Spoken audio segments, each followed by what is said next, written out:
तो dear students, पीछे वाली क्लास में हम लोगों ने पढ़ा था कि किस प्रकार से हम दिए गए द्विघात बहुपद के शून्य ज्ञात करेंगे। और जब हम शून्य ज्ञात कर लेते हैं तो शून्य को और जो उनके गुणांक होते हैं उनके बीच जो संबंध है उसको कैसे स्थापित करते हैं और सत्यता की जांच किस प्रकार से की जाती है। उन्हीं क्वेश्चन में आगे बढ़ते हुए एक टाइप है आपके पास क्वेश्चन नंबर 1 का फोर्थ पार्ट 4u² + 8u। अगर आप इस क्वेश्चन में ध्यान से देख रहे हैं तो जो आपके पास अचर पद होता है, कांस्टेंट टर्म है, वो यहाँ पे एब्सेंट है। अब इस केस में आपने किस प्रकार से इसको सॉल्व करना है, ये बहुत ही सिंपल है, जिसमें ज़्यादा आपको मेहनत करने की जरूरत नहीं है। यहाँ पे अगर आप ध्यान से देख रहे हैं 4u² + 8u, हमारे पास दो ही पद हैं, तो हम क्या कर सकते हैं, यहाँ से डायरेक्ट कोई संख्याएं कॉमन ले सकते हैं और हमारे पास जो शून्य के वो आसानी से मिल जाएंगे। किस प्रकार से, देखिए अगर आप ध्यान दे रहे हैं यहाँ पे 4 है, यहाँ पे 8 है, तो यहाँ से हम दोनों संख्याओं में से 4 कॉमन ले सकते हैं। तो मतलब अगर हम इनको गुणनखंड के रूप में लिखें तो 4 गुना u और इस 8 को हम लिख सकते हैं 4 गुना 2 और साथ में u है तो मल्टीप्लाइड बाई u। अब ले लीजिए कॉमन, 4 यहाँ पे भी है, देखिए 4 यहाँ पे भी है, 4 आ गया आपके पास कॉमन, u यहाँ पे भी है, u यहाँ पे भी है, u भी आ गया कॉमन। तो अंदर क्या बच गया आपके पास ब्रैकेट के अंदर, ये वाला u + 2। तो ये आ गया आपके पास दिए गए बहुपद के गुणनखंड। अब शून्य ज्ञात करने के लिए मैंने आपको बोला था कि ये जो गुणनखंड है इनको हम 0 के बराबर लिख लेंगे। 4u = 0 और u + 2 = 0। तो यहाँ से क्या आ गया आपके पास, u का मान 0/4, क्योंकि 4 से यहाँ गुणा हो रही थी, तो इस प्रकार से u का मान आ गया 0। 4 से 0 को भाग देंगे आपको 0 आएगा। वैसे यहाँ से u का मान कितना आ गया आपके पास, -2। तो ये आ गया आपके पास दो शून्य, u = 0, -2। अब एक मान लो आप अल्फा और एक मान लीजिए आप बीटा। तो देखिए मैंने आपको बताया था कि शून्यकों का योग के लिए कौन सा फॉर्मूला हम यूज करते हैं। तो आपको अगर ध्यान रहा हो, शून्यकों का योग सम ऑफ रूट्स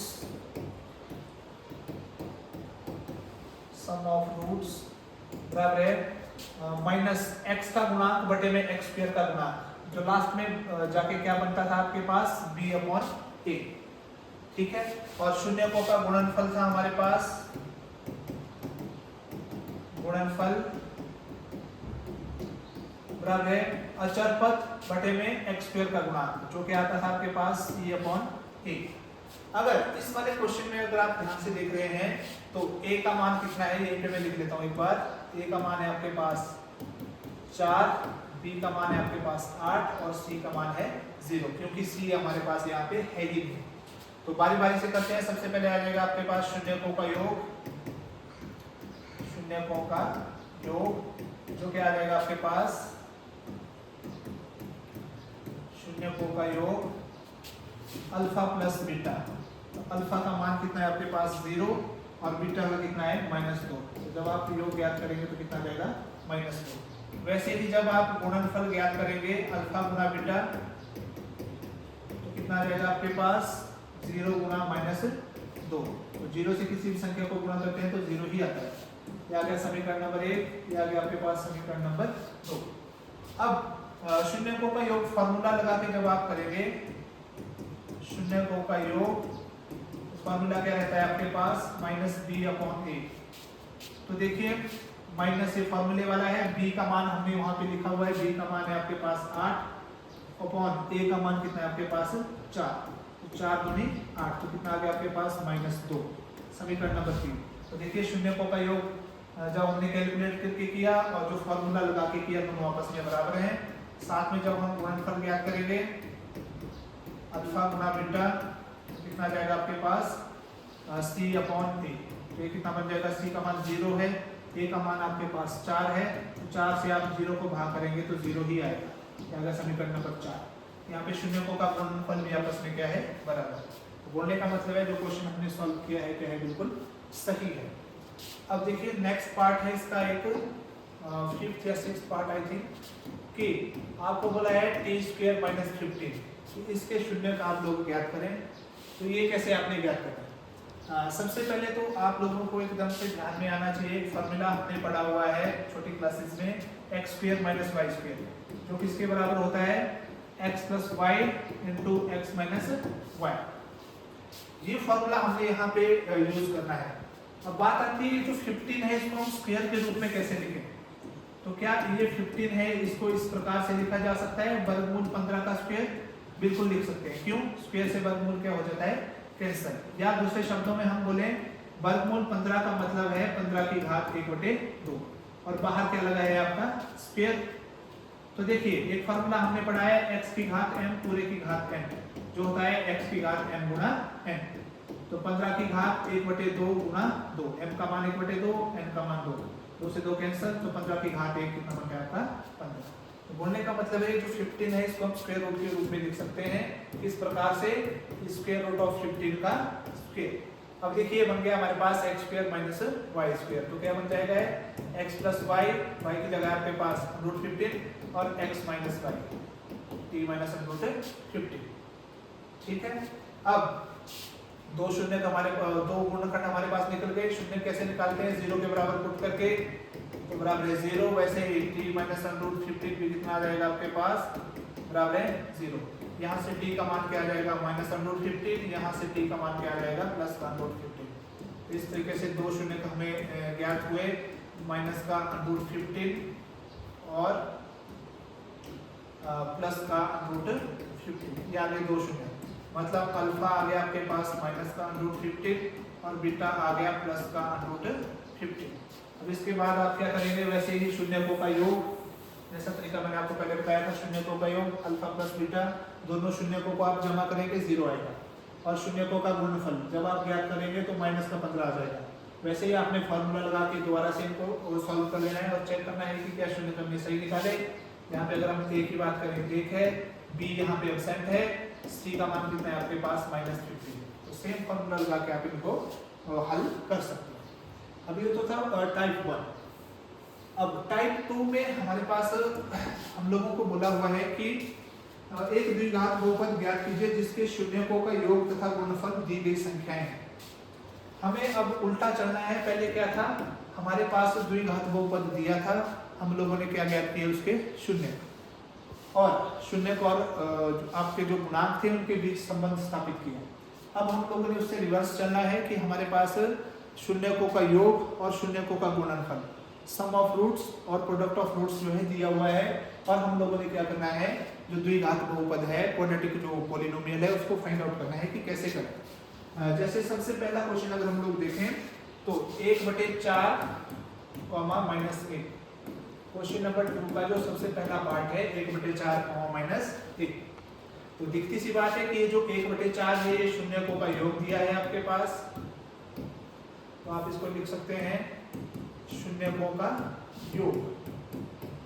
शून्यकों का योग कितना दिया है आपके पास, 1/4। ठीक है। और माइनस 1 क्या दिया है आपके पास, शून्यकों का गुणनफल। शून्यकों का गुणनफल ये कितना दिया आपके पास, माइनस 1। सबसे पहले स्टेप में आपने इस तरीके से लिख लेना है। अब आपको पता है शून्यकों के योग का एक फॉर्मूला होता है हमारे पास, शून्यकों का योग। अभी मैंने आपको बताया पिछले क्वेश्चन में, उसका फॉर्मूला रहता है आपके पास -b/a, माइनस x का गुणांक बटे में x स्क्वायर का गुणांक। तो यहाँ पे अगर हम इसको कंपेयर करें तो -b/a का मान हमें कितना दिया हुआ है, 1/4। अब ये जो माइनस यहाँ पे हमने यूज किया है ये फॉर्मूले वाला माइनस है। तो क्या इस एक को आप माइनस के रूप में लिख सकते हैं, बिल्कुल लिख सकते हैं। वो कैसे कि आप माइनस बाहर कॉमन ले लीजिए, क्योंकि माइनस ये फॉर्मूले वाला है, तो एक के साथ अंदर भी क्या लग जाएगा आपके पास, माइनस। क्यों? क्योंकि माइनस गुना माइनस क्या हो जाता है, प्लस। ये हमने माइनस कॉमन क्यों लिया, जस्ट फॉर्मूला बनाने के लिए। या आप इसको इस तरीके से भी ध्यान रख सकते हैं कि माइनस b अगर 1/4 है तो माइनस अगर हम उस तरफ ले जाएंगे तो यहाँ पे एक के साथ माइनस का निशान हमारा आ सकता है। ठीक है। तो यहाँ से अगर आप देख रहे हैं तो माइनस b की जगह क्या आ गया आपके पास, -1/4 और b के बिल्कुल सामने कितना है, -1 और a के सामने कितना है, 4। इसको दे दीजिए आप समीकरण नंबर 1। अब दूसरा आपके पास दिया हुआ है शून्यकों का गुणनफल। शून्यकों का गुणनफल, शून्यकों का गुणनफल कितना दिया है आपके पास, -1। मतलब शून्यकों का गुणनफल होता है आपको पता है C/A।